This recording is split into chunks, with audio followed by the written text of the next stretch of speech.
Honourable supreme court के दिनांक 11 अगस्त 2023 के डिसीजन के बाद से पूरा शिक्षा विभाग और टीचर्स दो खेमे में बढ़ चुके हैं। एक जो कि बीएड के साथ खड़े हैं और दूसरे जो कि डीएलएड के साथ खड़े हैं। आप अगर ऑनरेबल सुप्रीम कोर्ट के जजमेंट को इमोशनली देखेंगे तो आप किसी खेमे की तरफ झुकाव महसूस कर सकते हैं, या तो बीएड की तरफ या तो डीएलएड की तरफ। लेकिन संसद से जो कानून पास होता है और ऑनरेबल सुप्रीम कोर्ट के द्वारा जो जजमेंट दिया जाता है, सुप्रीम कोर्ट और संसद इमोशंस के आधार पर नहीं चलते हैं। वहां पर फैक्ट्स की बात होती है, वहां पर संविधान की बात होती है, वहां पर कानून की बात होती है। तो सोशल मीडिया साइट्स पर जो इस समय माहौल चल रहा है बीएड के डिसीजन के बाद से, वह पूरी तरीके से गलत खबरों पर आधारित है। मैं दावे से कहता हूं कि मोर देन 95% ऑनलाइन टीचर जो है वो ऑनरेबल सुप्रीम कोर्ट के जजमेंट को पढ़े ही नहीं है। अगर वो जजमेंट को पढ़े रहते तो उन्हें पता होता कि किन ग्राउंड्स पर यह डिसीजन दिया गया है और ये ग्राउंड्स कितने स्ट्रांग हैं। इस वीडियो में हम लोग ऑनरेबल सुप्रीम कोर्ट के जजमेंट का फिर से एक बार पूरा समीक्षा करेंगे और साथ ही साथ जो सोशल मीडिया साइट्स पर इस समय चल रहा है, जो कि भ्रामक खबरों की वजह से पूरा व्यवस्था उत्पन्न हुई है। आप स्क्रीन पर देख पा रहे होंगे 11 अगस्त 2023 को ऑनरेबल सुप्रीम कोर्ट के द्वारा डिसीजन दिया जाता है। 12 अगस्त को 1 मिलियन से ज़्यादा ये ट्वीट किए जाते हैं #we want BEd in PRT. वहीं डीएलएड और बीएसटीसी से संबंधित अभ्यर्थी इस हैशटैग के साथ अपना समर्थन ऑनरेबल सुप्रीम कोर्ट के जजमेंट को दे रहे हैं। देख पा रहे होंगे आप स्क्रीन पर। दिनांक 13 अगस्त 2023 को 6-7 लाख से ज़्यादा ट्वीट्स अब तक हो चुके हैं जब मैं ये वीडियो को शूट कर रहा हूँ। ये मांग की जा रही है #we need ordinance for BEd. तो क्या ये संभव है कि ऑनरेबल सुप्रीम कोर्ट के डिसीजन के बाद से कोई एक अध्यादेश ला दिया जाए केंद्र सरकार के माध्यम से, ताकि बीएड को पुनः शामिल कर लिया जाए? इसके पूरे ग्राउंड्स के बारे में बात करेंगे और पूरा फैक्चुअल बात करने की कोशिश करेंगे। अंत तक जुड़े रहिएगा। नमस्कार दोस्तों, मेरा नाम है नीरज और आप देख रहे हैं कैरियर बिट यूट्यूब चैनल। अगर आप इस चैनल पर पहली बार विजिट कर रहे हैं तो इसको सब्सक्राइब करते हुए बेल आइकन को प्रेस करना ना भूलें। सबसे पहले बात करते हैं कि जिस ऑर्डिनेंस की मांग की जा रही है, क्या केंद्र सरकार चाहकर भी ये ऑर्डिनेंस पास कर सकती है? ऑर्डिनेंस को हिंदी में अध्यादेश बोलते हैं। अध्यादेश एक कानून होता है। आपके मन में डाउट उत्पन्न होगा कि कानून बनाने के अधिकार तो संसद को है। भारतीय संविधान के हिसाब से भारत में जो भी एक्ट बनेगा, जो भी कानून बनेगा, वो पार्लियामेंट से पास होगा। पार्लियामेंट के 2 सदन होते हैं, पहला लोकसभा, दूसरा राज्यसभा। और लोकसभा राज्यसभा में इस ड्राफ्ट को पहले पेश किया जाता है। जो भी कानून बनाना होता है उसकी पहली जो प्रक्रिया होती है, जो कि ड्राफ्टिंग जिसे कहते हैं, उस ड्राफ्ट को जब पेश किया जाएगा लोकसभा राज्यसभा में, तब उसे बिल कहते हैं। बिल जब वहां से पास होगा और उसके बाद से ऑनरेबल प्रेसिडेंट से जब ये अप्रूव होगा तब वो एक्ट बनता है। अब हमारे देश में जो संसद है, पार्लियामेंट है, वो 365 दिन रन नहीं करती है, बल्कि 3 सेशन बनाए गए हैं। पहला ग्रीष्मकालीन, दूसरा मानसून सत्र और तीसरा शीतकालीन सत्र। अब 3 ही सेशन में हमारे देश में संसद चलते हैं। अब मान लीजिए कि हमारे देश में कोई एक ऐसी परिस्थिति उत्पन्न हो गई जब संसद रन नहीं कर रहा है, लेकिन उस समय केंद्र सरकार को अगर यह महसूस हो जाए कि हमें किसी एक्ट की जरूरत है, तो उसे वह बिना संसद से पारित किए डायरेक्टली वो उसे अध्यादेश के तौर पर एक्ट बना सकती है, कानून बना सकती है। यानी कि ये केंद्र सरकार के पास अधिकार है। ठीक है, तो ये तो है कि केंद्र सरकार के पास इस प्रकार का अधिकार है। लेकिन ये भी तो हो सकता है ना कि केंद्र सरकार अपनी मनमानी कर सकती है। इसके लिए संविधान में यह प्रावधान किया गया है कि जो भी ऑर्डिनेंस पास होगा उससे पहले यह देखा जाएगा कि कोई भी ऐसा एक्ट पहले से तो नहीं है जो कि इस ऑर्डिनेंस का विरोध कर रहा है। अब बीएड अभ्यर्थियों को प्राथमिक शिक्षक भर्ती में शामिल करने के लिए जो इसका विरोध सबसे बड़ा कर रहा है वो आरटी एक्ट 2009 कर रहा है और साथ ही साथ एनसीटी गाइडलाइन 1993 कर रहा है। इन दोनों गाइडलाइंस को अगर आप समझेंगे तो पूरा ऑर्डिनेंस का जो खेल है उसको आप समझ पाएंगे। इसके पहले मैं थोड़ा सा और बता दूं कि ऑर्डिनेंस पास करने मात्र से बीएड शामिल नहीं हो पाएगा, क्योंकि ऑर्डिनेंस का नियम यह होता है कि 6 महीने तक ही इसकी केवल वैलिडिटी होती है। अब ये वैलिडिटी क्यों तय किया गया?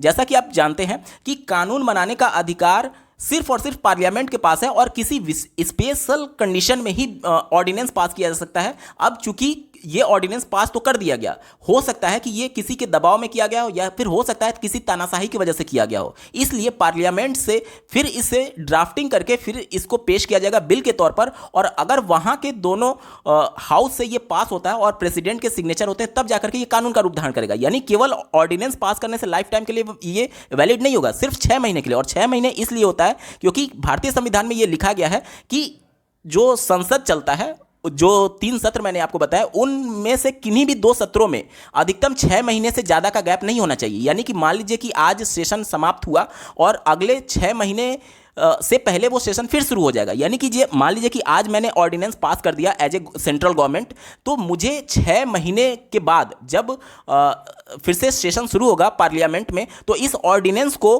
पहले ड्राफ्टिंग करके बिल के तौर पर पेश करना होगा दोनों हाउस में, वहां से फिर प्रेसिडेंट के साइन होंगे, उसके बाद ये लाइफ टाइम के लिए एक्ट के तौर पर कार्य कर सकता है। यानी कि बीएड को अगर ऑर्डिनेंस से पास करके शामिल किया जाता है तो अधिकतम 6 माह के लिए शामिल करना होगा, शामिल कर सकती है केंद्र सरकार, और इन 6 महीने के बाद फिर से इस ऑर्डिनेंस का वैलिडिटी चेक होगा ऑनरेबल प्रेसिडेंट के सामने, पूरे सदन में जो लोकसभा और राज्यसभा में फिर से इसको पेश करना होगा और फिर से इसकी वैलिडिटी चेक होगी। तो केवल 6 महीने के लिए ही ये संभव है। अब मैंने आपको बताया कि ऑर्डिनेंस पास करने में कोई भी पहले का कानून, कोई भी संवैधानिक प्रावधान का विरोध नहीं होना चाहिए, ये नियम है। अब केंद्र सरकार चाहकर भी ऑर्डिनेंस इसलिए पास नहीं कर पाएगी क्योंकि जो आरटी एक्ट है वो सीधे तौर पर इस ऑर्डिनेंस का विरोध करेगा। आरटीई एक्ट का धारा 23 के 2 पॉइंट मेंशन किए गए हैं। पहला पॉइंट एनसीटी को शक्ति देता है कि एनसीटी कोई भी कानून बना सकती है शिक्षकों की पात्रता से संबंधित, और दूसरा जो इसका पॉइंट है वह किसी पर्टिकुलर राज्य के लिए केंद्र सरकार को शक्ति देता है कि अगर वहां पर मिनिमम एलिजिबिलिटी से संबंधित अभ्यर्थी नहीं है तो केंद्र सरकार अधिकतम 5 साल के लिए, ध्यान देने वाली बात यह है कि अधिकतम 5 साल के लिए ही वहां पर बीएड को शामिल कर सकती है। यहां पर अगर केंद्र सरकार ऑर्डिनेंस लाती भी है तो उसके पास अधिकार ही नहीं है, क्योंकि वह केवल एक राज्य की सिफारिश के आधार पर एनसीटी से अप्रूवल लेकर के पर्टिकुलर उस राज्य में बीएड को शामिल कर पाएगी, और यह भी उस राज्य की सहमति होनी चाहिए। यह आरटी एक्ट में मेंशन किया गया है। इसके अलावा राष्ट्रीय अध्यापक शिक्षा परिषद अधिनियम 1993 ये एनसीटीई एक्ट है। जैसा कि आप लोग जानते हैं, एनसीटीई एक संवैधानिक संस्था है जो कि 1993 से संसद से कानून पास करके बना हुआ है। तो इस कानून में ये मेंशन किया गया है, चूंकि आरटी एक्ट के धारा 23 के उपधारा 1 ने एनसीटी को शक्तियां दी हैं कि एनसीटी कानून बना सकता है। अब यहां पर इस एक्ट में यह मेंशन किया गया है कि जब तक एनसीटी रहेगी तब तक अपनी तरफ से केंद्र सरकार कोई भी कानून नहीं बना सकता। पर्टिकुलर एक राज्य की सिफारिश के आधार पर केवल उस राज्य के लिए नियमों में शिथिलता बरत सकता है, ना कि पूरे देश के लिए।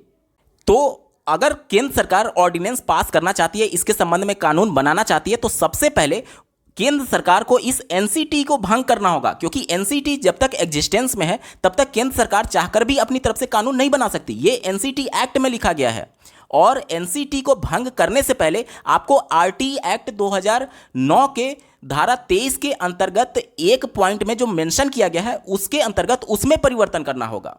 अब आरटी एक्ट 2009 और एनसीटी एक्ट 1993 दोनों पहले से ही भारतीय संवैधानिक प्रावधानों के अंतर्गत पार्लियामेंट से पास एक एक्ट हैं, और यही दोनों एक्ट जो हैं वो उस ऑर्डिनेंस का विरोध कर रहे हैं, क्योंकि ऑर्डिनेंस अगर डायरेक्ट केंद्र सरकार लाती है तो ये सीधे तौर पर पहले से जो संवैधानिक प्रावधान है और जो पहले से एक्ट है उसका विरोध कर रहे हैं। मैंने आपको स्टार्टिंग में ही बताया था कि कोई भी ऑर्डिनेंस जब पास किया जाता है तो उस ऑर्डिनेंस के द्वारा पहले से एग्जिस्टेंस कोई भी कानून का उल्लंघन नहीं होना चाहिए। अब अगर केंद्र सरकार इस कानून में परिवर्तन करना चाहती है तो इसके लिए पार्लियामेंट में पहले बहस करना होगा और पार्लियामेंट से इन दोनों एक्ट में परिवर्तन करना होगा, संशोधन करना होगा। उसके लिए आपको जो सत्र होता है, जैसे मैंने 3 सत्र बताए, उसका वेट करना होगा। जब पार्लियामेंट फिर से ओपन होगा तो इस पर बहस करके इसमें संशोधन कर सकते हैं। उसके बाद अगर केंद्र सरकार चाहे तो वो ऑर्डिनेंस ला सकती है, लेकिन ये सब कुछ करना पूरी तरीके से असंवैधानिक होगा।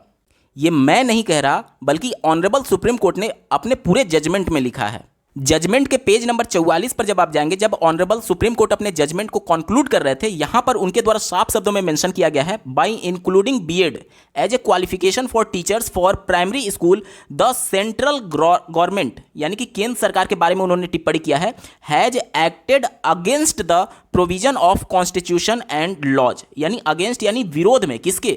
संविधान के और नियमों के विरोध में केंद्र सरकार एक्ट की है बीएड को प्राथमिक में शामिल करके। भारतीय संविधान का आर्टिकल 21A जो कि 6 से 14 साल के बच्चों के लिए अनिवार्य एवं मुफ्त शिक्षा को मौलिक अधिकार का दर्जा देता है। इस मौलिक अधिकार में यह मेंशन किया गया कि सिर्फ शिक्षा जो होगा वो मुफ्त एवं अनिवार्य नहीं होगा, बल्कि गुणवत्तापूर्ण शिक्षा होगा, और ये गुणवत्तापूर्ण शिक्षा 6 से 14 साल के बच्चों का मौलिक अधिकार है। तो उनके मौलिक अधिकारों के अगेंस्ट में बीएड को शामिल किया गया था। फंडामेंटल राइट को बचाने के लिए ऑनरेबल सुप्रीम कोर्ट सबसे ज़्यादा तत्पर रहती है। और ऑनरेबल सुप्रीम कोर्ट ने इसी पॉइंट को मेंशन किया है कि ये 6 से 14 साल के बच्चों के फंडामेंटल राइट यानी उनके मौलिक अधिकारों का उल्लंघन है बीएड अभ्यर्थियों को प्राथमिक में शामिल करने की वजह से।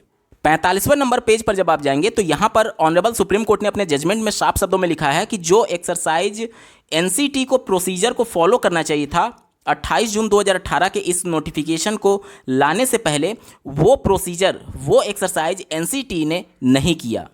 जजमेंट में ये पॉइंट लिखा हुआ है कि केवल केंद्र सरकार के एमएचआरडी मिनिस्ट्री के द्वारा एक लिखे गए पत्र के आधार पर एनसीटी ने बीएड को शामिल किया है। अब केंद्र सरकार के पास क्या इस प्रकार की शक्ति है? एनसीटी एक्ट 1993 के पॉइंट 29 के पॉइंट 1 में जब आप जाएंगे तो यहां पर साफ शब्दों में मेंशन किया गया है कि जो एनसीटी होगी वह इस बात से आबद्ध होगी कि केंद्रीय सरकार उसे समय समय पर लिखित रूप से कोई निर्देश दे सकती है, यानी इंस्ट्रक्शन केंद्र सरकार दे सकती है। लेकिन इसी एक्ट के अध्याय 3 के पॉइंट 12 को जब आप देखेंगे परिषद के कृत्य, तो इसमें यह मेंशन किया गया है कि एनसीटी के पास क्या करना होगा जब केंद्र सरकार उसको निर्देश देती है। देखिए पहला पॉइंट देखिए, अध्यापक शिक्षा के विभिन्न पहलुओं के संबंध में सर्वेक्षण और अध्ययन कर सकेगी और उसका परिणाम प्रकाशित कर सकेगी। यानी कि इस एक्ट के अनुसार जो भी कानून एनसीटी बनाती है उसके लिए सर्वेक्षण करना होगा, सर्वे करना होगा। सर्वे के साथ साथ एक कमेटी की भी सिफारिश की गई है इसमें कि कमेटी बनाएगी, एक्सपर्ट कमेटी बनाएगी। उस कमेटी के समक्ष केंद्र सरकार ने जो सिफारिश की है, जो इंस्ट्रक्शन दिया है, उसको रखा जाएगा। एक्सपर्ट कमेटी अपना पूरा उस पर सर्वे करेगी। साथ ही साथ सभी राज्यों के शिक्षा मंत्रालय से इसके संबंध में, सभी राज्यों का जो बेसिक एजुकेशन डिपार्टमेंट है उसके माध्यम से इन सिफारिशों की वैलिडिटी की जांच की जाएगी। कहने का मतलब यह है कि सभी राज्यों में एक परिस्थिति तो है नहीं, तो सभी राज्यों का शिक्षा मंत्रालय बेसिक एजुकेशन डिपार्टमेंट इस पूरे सिफारिश को लेकर के जो कि केंद्र सरकार ने किया है एनसीटी को, एनसीटी अपने स्तर पर सभी राज्यों से कम्युनिकेशन करके इसके बारे में जांच परख करेगी। लेकिन एनसीटी ने इन अधिकार क्षेत्र का प्रयोग नहीं किया और उन्होंने इस प्रकार की कोई भी एक्सपर्ट कमेटी नहीं बनाई थी, जिसको माननीय सुप्रीम कोर्ट में एनसीटी ने खुद स्वीकार किया है। उसके बाद से ऑनरेबल सुप्रीम कोर्ट ने सीधे तौर पर यह एनसीटी एक्ट का उल्लंघन पाया कि कानून का उल्लंघन हुआ है इस एनसीटी के गाइडलाइन को जारी करते समय, क्योंकि इन्होंने कोई एक्सपर्ट कमेटी नहीं बनाई थी, किसी भी राज्यों से इसके संबंध में सलाह मशवरा नहीं किया था। देखिए ऑनरेबल सुप्रीम कोर्ट ने भी कहा है the decision whether to include और exclude B Ed as a qualification for teacher in primary school is an academic decision which has to be taken after proper study by the academic body, that is NCT, should be better left to this expert body। यानी कि expert committee के समक्ष इसको प्रस्तुत करना ज़्यादा अच्छा होता, जबकि ऐसा नहीं किया गया एनसीटी के द्वारा। अब जैसा कि मैंने आपको पहले बताया कि केंद्र सरकार अध्यादेश तभी ला पाएगी जब वह इस एनसीटी एक्ट को भंग कर दे और इस पूरी संस्था को भंग कर दे और आरटी एक्ट कानून को रद्द कर दे या फिर उसमें संशोधन कर दे, उसके बाद ही अध्यादेश पॉसिबल है। अब क्या केंद्र सरकार चाहकर भी इस एनसीटी एक्ट को कानून को रद्द कर सकती है या फिर इस पूरी संस्था को भंग कर सकती है? इसके बारे में एनसीटी एक्ट 1993 के पॉइंट 30 के 1 में मेंशन किया गया। देखिए परिषद को अतिबष्ठित करने की शक्ति, यहां पर देखिए यदि केंद्रीय सरकार की यह राय है कि परिषद इस अधिनियम द्वारा या उसके अधीन उस पर अधिरोपित कर्तव्यों का पालन करने में असमर्थ या उसके कर्तव्य का पालन करने में बार बार व्यतिक्रम किया है या अपनी शक्तियों का अतिक्रमण या दुरुपयोग किया है, या केंद्रीय सरकार द्वारा धारा 29 के अधीन यदि दिए गए किसी निर्देश का अनुपालन करने में जानबूझकर अथवा पर्याप्त हेतु के बिना असफल हो गई है, तो केंद्रीय सरकार राजपत्र में अधिसूचना द्वारा परिषद को ऐसी अवधि जो कि अधिसूचना में निर्दिष्ट की जाएगी अतिष्ठित कर सकेगी। यानी कि भंग तभी कर सकती है जब केंद्र सरकार को यह महसूस हो कि उनके दिए गए निर्देशों का एनसीटी ने पालन नहीं किया है, जबकि इसके उलट है। एनसीटी ने तो उनके डायरेक्शन को फॉलो करते हुए ही गजट को जारी किया था और उनके सभी निर्देशों को पालन किया है। तो केंद्र सरकार इस एक्ट में मेंशन किए गए इस पॉइंट को इग्नोर करके डायरेक्टली एनसीटी को भंग नहीं कर सकती। ये तभी होगा जब इस प्रकार का कोई राजपत्र जारी करने से पहले इसके लिए कारण बताओ नोटिस जारी करना होगा एनसीटी को।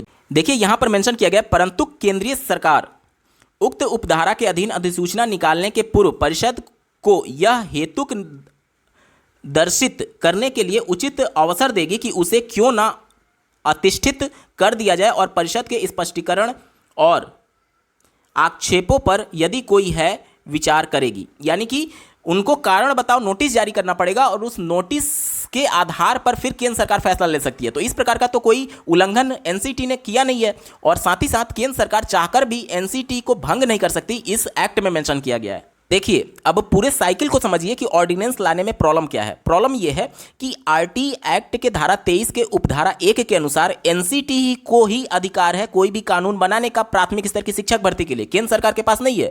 केंद्र सरकार के पास जो अधिकार है वो बहुत सीमित है, वो किसी पर्टिकुलर एक राज्य की सिफारिश पर केवल उसी राज्य के लिए नियमों में शिथिलता बरत सकता है। उसके लिए भी एनसीटी से उसे अप्रूवल लेना पड़ेगा केंद्र सरकार को। तो एनसीटी ही संस्था है जो कि नियम कानून बना सकती है। अब एनसीटी अपने स्तर पर तानाशाही ना करने लगे, इसलिए एनसीटी एक्ट ये कहता है कि आपको एक्सपर्ट कमेटी बनानी होगी और सभी राज्यों से इसके संबंध में सलाह मशवरा करना होगा। यानी कि केंद्र सरकार अपने स्तर पर नहीं बना सकती और केंद्र सरकार अगर दबाव डालती है एनसीटी पर तो एनसीटी भी नहीं बना सकता, क्योंकि जब तक आप सभी राज्यों की सिफारिश को नहीं फॉलो करेंगे तब तक आप सभी राज्यों पर नियम थोपने वाला कोई कानून नहीं बना सकते। अब जो राज्य आज बीएड का विरोध कर रहे हैं, जाहिर सी बात है जब उनसे सिफारिश ली जाएगी तो उस समय भी वो विरोध करेंगे। और अगर केंद्र सरकार इसको भंग करके अपने स्तर पर कोई डिसीजन लेना चाहेगी तो केंद्र सरकार यह भी नहीं कर सकती, क्योंकि जो एनसीटी एक्ट है उसमें यह मेंशन किया गया है कि इसके लिए प्रॉपर कारण बताओ नोटिस जारी करना होगा और जब तक जस्टिफिकेशन सही से नहीं होगा तब तक आप इसे भंग कर ही नहीं सकते। यानी कहने का मतलब यह है कि पूरा एक साइकिल ऐसा है जिसे चाहकर भी ऑर्डिनेंस पास करना बहुत मुश्किल है, ना के बराबर। माननीय सुप्रीम कोर्ट ने एनसीटी के इस फैसले का इस बात पर भी विरोध दर्ज किया था कि 23 अगस्त 2010 को जब एनसीटी ने प्राइमरी और अपर प्राइमरी के लिए ऑफिशियल गजट जारी करते हुए मिनिमम एलिजिबिलिटी तय करता है तो प्राइमरी के लिए वो बीएड को एलिजिबल नहीं मानता है। साथ ही साथ इससे पहले कई बार अन्य राज्यों में जब भर्ती आई तो मामले कोर्ट में गए और कोर्ट ने जब पूछा था एनसीटी से कि क्या बीएड प्राइमरी के लिए एलिजिबल है, तो उस समय तक कभी भी इन्होंने बीएड को प्राथमिक में शामिल नहीं किया। फिर अचानक से 28 जून 2018 का नोटिफिकेशन जारी करके बीएड को योग्य बनाने का क्या औचित्य था, इसके बारे में भी ऑनरेबल सुप्रीम कोर्ट क्वेश्चन करता है। बीएड को शामिल ना करने के लिए जो सबसे मजबूत पक्षों में से एक पक्ष बताया गया है वो पेडागोजिकल कोर्स, स्पेशली जो कि डिजाइन किया गया था डीएलएड के लिए, प्राथमिक स्तर के बच्चों को पढ़ाने के लिए, वो बीएड के पास नहीं है। इसी पेडागोजिकल अप्रोच की वजह से 6 माह का ब्रिज कोर्स बीएड को करना पड़ता है, जो कि उनके अपॉइंटमेंट के 2 साल के अंदर करना पड़ता है एनसीटी की गाइडलाइन के अनुसार, जिसे ऑनरेबल सुप्रीम कोर्ट ने ये कहा कि देखिए ये फुल्ली ट्रेंड नहीं है प्राइमरी क्लासेज के लिए। ऑनरेबल सुप्रीम कोर्ट ने यहाँ पर एनसीटी और केंद्र सरकार दोनों को फटकार इस बात के लिए लगाई है कि जिस पेडागोजिकल एस्पेक्ट पर सबसे ज़्यादा फोकस करना चाहिए, सबसे ज़्यादा प्रायोरिटी पर होना चाहिए, इससे डिफरेंट एनसीटी और केंद्र सरकार की प्रायोरिटी थी। उन्होंने क्वालिटी ऑफ एजुकेशन को इग्नोर करते हुए बस इस बात पर जोर दिया कि कैसे बीएड को ज़्यादा से ज़्यादा नौकरी के अवसर प्रदान किए जाए, इसलिए उन्होंने बीएड को प्राथमिक में शामिल किया था। यहाँ पर आप देख सकते हैं as this seem to be the only reason for their inclusion, यानी यही एक कारण था कि बीएड को प्राथमिक में शामिल करना, ना कि क्वालिटी ऑफ एजुकेशन के लिए। इसके बाद से ऑनरेबल सुप्रीम कोर्ट ने यह कहा कि बीएड को शामिल करने की वजह से जो क्वालिटी होनी चाहिए एजुकेशन की वो लोअर डाउन हो रही है, यानी कि बीएड को शामिल करने की वजह से जो क्वालिटी ऑफ एजुकेशन है वो गिर रही है, क्योंकि इनके पास जो पेडागोजिकल एस्पेक्ट होना चाहिए था, पेडागोजिकल अप्रोच होना चाहिए था, वो नहीं है। और चूंकि 6 माह का ब्रिज कोर्स इनको नियुक्ति देने के बाद दिया जा रहा है, जो कि पूरी तरीके से गलत बताया गया है। इस प्रकार से तर्क दिया जाता है कि मान लीजिए हाई स्कूल बेस पर कोई वैकेंसी आई है तो क्या वहां पर पीजी बेस या फिर अंडर ग्रेजुएट बेस कैंडिडेट उस पर अप्लाई नहीं कर सकता? बिल्कुल कर सकता है और करते भी हैं। तो वही कंडीशन यहाँ पर भी अप्लाई किया गया कि जब दूसरे वैकेंसीज में कर सकते हैं तो फिर बीएड जो कि एक हायर क्वालिफिकेशन है वो प्राथमिक के लिए पात्र क्यों नहीं माना जाएगा, जिसको ऑनरेबल सुप्रीम कोर्ट में जस्टिस ने ये कहते हुए इनकार कर दिया। देखिए यहाँ पर उनके द्वारा ये कहा गया है कि BEd is not a higher qualification, BEd जो है डीएलएड से हायर क्वालिफिकेशन नहीं है और ना ही डीएलएड से बेटर क्वालिफिकेशन है। इसे उन्होंने ये कहा है कि ये एक डिफरेंट क्वालिफिकेशन है, एक डिफरेंट ट्रेनिंग है। यानी कि जो तर्क दिया जाता था कि हाई स्कूल की वैकेंसी में पीजी वाला यूजी वाला सम्मिलित हो जाता है, उसी के बेस पर बीएड को भी प्राथमिक में शामिल कर दिया जाए। इसमें सुप्रीम कोर्ट ने साफ कहा है कि बीएड ना तो हायर है और ना ही बेटर है डीएलएड से, वो एक डिफरेंट क्वालिफिकेशन मानना है, ना कि हायर माना है। इस पूरे डिसीजन में 3 महत्वपूर्ण पॉइंट्स हैं जिसके आधार पर बीएड को प्राथमिक के लिए माननीय सुप्रीम कोर्ट ने अपात्र घोषित कर दिया है। पहला जो पॉइंट है वो पेडागोजिकल एस्पेक्ट, जो कि बीएड के पास नहीं है, डीएलएड के पास है, और उनको 6 माह का जो ब्रिज कोर्स कराया जा रहा है वो उनके नियुक्ति के बाद कराया जा रहा है, जो कि जिसके लिए मिनिमम एलिजिबिलिटी वो तय नहीं करते हैं उसको पहले ही नियुक्ति दे दिया गया, ये तर्क दिया गया था। तो पहला तो ये पॉइंट हो गया, पेडागोजिकल एस्पेक्ट उनके पास नहीं है, पेडागोजिकल अप्रोच नहीं है। दूसरा, ऑनरेबल सुप्रीम कोर्ट के द्वारा जो तर्क दिया गया है वो केंद्र सरकार के द्वारा दिए गए निर्देश के आधार पर ही केवल गजट नोटिफिकेशन को जारी कर दिया गया, जो कि आरटी एक्ट और एनसीटी एक्ट दोनों का उल्लंघन था। इसके आधार पर बीएड अभ्यर्थियों को प्राथमिक के लिए अपात्र घोषित कर दिया गया। और तीसरा और सबसे बड़ा कारण, भारतीय संविधान के आर्टिकल 21A में साफ शब्दों में यह मेंशन किया गया है कि जो बच्चों को 6 से 14 साल के बच्चे होंगे उनका मौलिक अधिकार होगा फ्री एवं कंपल्सरी एजुकेशन। तो यहां पर केवल मुफ्त एवं अनिवार्य की बात नहीं होनी चाहिए, बल्कि मौलिक अधिकार है तो गुणवत्तापूर्ण शिक्षा की बात होनी चाहिए। और यह गुणवत्तापूर्ण शिक्षक के लिए डीएलएड ट्रेंड है, ना कि बीएड, ये ऑनरेबल सुप्रीम कोर्ट ने कहा है। तो ये प्रमुख 3 पॉइंट हैं जिसकी वजह से बीएड प्राथमिक से बाहर हुआ है। मैंने बिल्कुल निष्पक्ष होकर के ऑनरेबल सुप्रीम कोर्ट के पॉइंट ऑफ व्यू से आपको पूरे मामले को समझाने की कोशिश की है। आपको ये वीडियो कैसा लगा कमेंट के माध्यम से जरूर बताइएगा, और ऐसे ही महत्वपूर्ण अपडेट के लिए इस चैनल को सब्सक्राइब करना ना भूलें। इस वीडियो को देखने के लिए आपका बहुत बहुत धन्यवाद। भगवान करे आपका दिन शुभ हो।